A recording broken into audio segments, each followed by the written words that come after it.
क्या ईरान के supreme leader ayatollah Ali Khamenei को खुद अंदाजा हो गया है कि उनकी सत्ता का अंत करीब है? क्या वो तेहरान के महलों में सुरक्षित बैठे हैं या फिर पहले ही जमीन के नीचे बने किसी गुप्त बंकर में छुप चुके हैं? क्या खामेनेई ईरान छोड़कर भागने की तैयारी में है या वो उस आखिरी जंग की तैयारी कर रहे हैं जो सिर्फ ईरान नहीं पूरा मिडिल ईस्ट जला सकती है? जब अमेरिका कहता है लॉक्ड एंड लोडेड, तो क्या ये सिर्फ धमकी है या युद्ध की उल्टी गिनती? और सबसे बड़ा सवाल, अगर खामेनेई की कुर्सी गिरी तो ईरान का भविष्य क्या होगा? खामेनेई का प्लान बी क्या होगा? आयतुल्ला अली खामेनेई 1989 से सत्ता में हैं, यानी कि करीब 37 साल तक। इस दौरान 6 अमेरिकी राष्ट्रपति बदले, सोवियत यूनियन टूट गया, इजरायल और ईरान दुश्मनी नई ऊंचाइयों पर पहुंची, लेकिन खामेनेई वो वहीं के वहीं रहे। 1979 में एक सेक्युलर राजा को हटाया गया, पश्चिम समर्थक शासन गिरा, खोमैनी के नेतृत्व में इस्लामिक रिपब्लिक ऑफ ईरान में लोगों से वादा किया गया न्याय का, बराबरी का और इस्लामिक नैतिकता का। लेकिन वक्त के साथ सत्ता कुछ धर्म गुरुओं के हाथ में सिमट गई, आम जनता की आवाज दबती चली गई। ईरान में राष्ट्रपति तो होता है, लेकिन असली ताकत सुप्रीम लीडर के पास होती है। ईरान में सुप्रीम लीडर का मतलब है सेना पर कंट्रोल, न्यायपालिका पर कंट्रोल, मीडिया पर कंट्रोल और चुनावी सिस्टम पर कंट्रोल। ईरान आज अचानक नहीं फटा है, ये विस्फोट 47 साल से जमा होते गुस्से का नतीजा है। आज ईरान सिर्फ विरोध नहीं कर रहा, वो फटने की कगार पर है, जिसके पीछे कई कारण हैं। आर्थिक तबाही, महंगाई रिकॉर्ड तोड़ है, ईरानी रियाल लगभग बेकार है, युवाओं में बेरोजगारी है, अंतर्राष्ट्रीय प्रतिबंध है, तेल बेचने पर रोक, बैंकिंग सिस्टम अलग थलग, डॉलर तक पहुंच नहीं, सामाजिक गुस्सा, महिलाओं पर सख्त कानून, नैतिक पुलिस यानी कि मोरल पुलिस और अभिव्यक्ति की आज़ादी नहीं होना।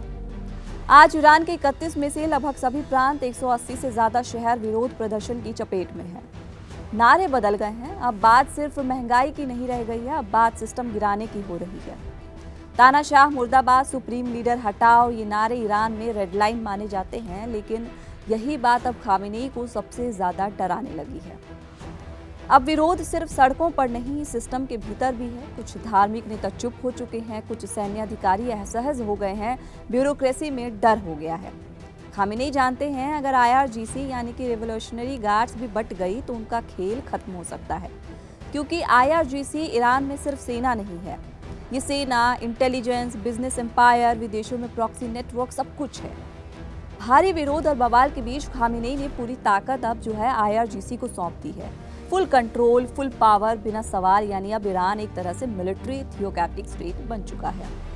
ईरान ने विद्रोहियों के लिए साफ कह दिया है, गिरफ्तारियां, फांसी, इंटरनेट शटडाउन और मीडिया ब्लैकआउट। संदेश एक ही है, डरो या मरो। हालांकि इन सबके बीच खामेनेई भी डरे हुए हैं और विद्रोह की चिंगारी ने सवाल को जन्म दिया है कि क्या खामेनेई अपना महल छोड़ चुके हैं। हाल के महीनों में उनकी पब्लिक अपीयरेंस लगभग बंद हो गई है, लाइव स्पीच कम, रिकॉर्डेड मैसेज ज्यादा थे। कुछ मीडिया रिपोर्ट्स दावा करती हैं कि वो तेहरान के बाहर अंडरग्राउंड बंकर सिस्टम में मिसाइलों से लैस और जुड़े सुरक्षित कॉम्प्लेक्स में जा छुपे हैं। ईरान सरकार ने पुष्टि नहीं की, लेकिन पैटर्न साफ है, खतरा असली है। यहीं से सबसे बड़ा सवाल उठता है, अगर खामेनेई को अपने लोगों से इतना डर लग रहा है तो क्या वो ईरान छोड़ देंगे, रूस या किसी और देश में शरण ले लेंगे, या फिर आखिरी सांस तक लड़ेंगे? ईरान में जिस तरह के हालात हैं उससे साफ है कि खामेनेई के पास इस वक्त दो रास्ते हैं, या तो विद्रोह और विरोध की आवाज को कुचल दो या फिर भाग जाओ। खामेनेई का प्लान ए साफ है, प्रदर्शनकारियों पर सख्त कार्रवाई, IRGC को फुल कंट्रोल, मौत की सजाएं, डर का माहौल। खामेनेई मानते हैं कि डर ही सत्ता को बचाता है। मीडिया रिपोर्ट्स की माने तो ईरान की सरकार ने गुप्त ठिकानों पर पावरफुल मिसाइलों का जखीरा छुपा रखा है, जो लंबी दूरी तक मार सकती है। दावा किया जा रहा है कि ईरान इस वक्त 2025 में इजराइल के साथ हुए युद्ध से भी ज्यादा हाई अलर्ट पर है। लेकिन समस्या ये है कि डर अब असर खो रहा है, क्योंकि पूरे बवाल में अमेरिका कूद चुका है। अगर ये संकट सिर्फ ईरान के अंदर तक सीमित होता तो शायद खामेनेई अब तक हालात संभाल चुके होते। लेकिन सच्चाई ये है कि ईरान की आग अब इंटरनेशनल फायर बन चुकी है और इस आग के चारों तरफ खड़े हैं अमेरिका, इजराइल और खाड़ी देश। खामेनेई की कुर्सी खाली करवाने के लिए अमेरिका घात लगाए बैठा है। अमेरिका लगातार लॉक्ड एंड लोडेड जैसी धमकियां भेज रहा है और खामेनेई को अंदाजा हो गया है कि उनकी सत्ता को गिराने वाला तूफान करीब है। ट्रंप की राजनीति हमेशा यही रही है, डर पैदा करो फिर डील करो। खामेनेई के सत्ता से बेदखल होने पर ट्रंप के 3 बड़े फायदे हो जाएंगे। पहला, ईरान का न्यूक्लियर प्रोग्राम, इजराइल फैक्टर और ईरान में सत्ता परिवर्तन। मतलब ट्रंप जो है वो सीधा सीधा इसमें अपना फायदा देख रहे हैं। अमेरिका के राष्ट्रपति डोनाल्ड ट्रंप ने ट्रुथ सोशल मीडिया पर एक पोस्ट में लिखा कि ईरान आज़ादी की ओर देख रहा है, शायद ऐसा पहले कभी नहीं हुआ। इसके आगे ट्रंप ये भी लिखते हैं कि अमेरिका मदद के लिए तैयार है। मतलब कि अमेरिका सीधे सरकार गिराने की बात नहीं कर रहा, लेकिन प्रदर्शनकारियों को मोरल सपोर्ट जरूर दे रहा है। इसी बीच 51 साल बाद अमेरिका का top secret doomsday plane Los Angeles में लैंड करता है। ये विमान कोई ऐसा वैसा नहीं है, ये विमान न्यूक्लियर वॉर के दौरान राष्ट्रपति और टॉप कमांड को हवा में रहकर युद्ध चलाने की क्षमता देता है। ऐसे में अब सवाल है कि क्या ये संयोग है या फिर कोई सिग्नल? क्या अमेरिका ईरान पर हमला करेगा? सीधे तौर पर तो ऐसा नहीं होता दिख रहा, लेकिन ट्रंप पर्दे के पीछे से जरूर खेल खेलेंगे। ट्रंप की धमकी पर हालांकि खामेनेई ने साफ कहा कि ट्रंप हमारे मामलों में दखल ना दे, अमेरिका को पहले अपनी समस्याएं सुलझानी चाहिए। लेकिन अंदर खाने खामेनेई भी जानते हैं कि अमेरिका को नज़रअंदाज करना आसान नहीं है। हाल ही में जो वेनेजुएला में हुआ उसके बाद तो बिल्कुल भी नहीं। तो फिर खामेनेई का प्लान क्या होगा? उनके पास आखिरी रास्ता क्या होगा?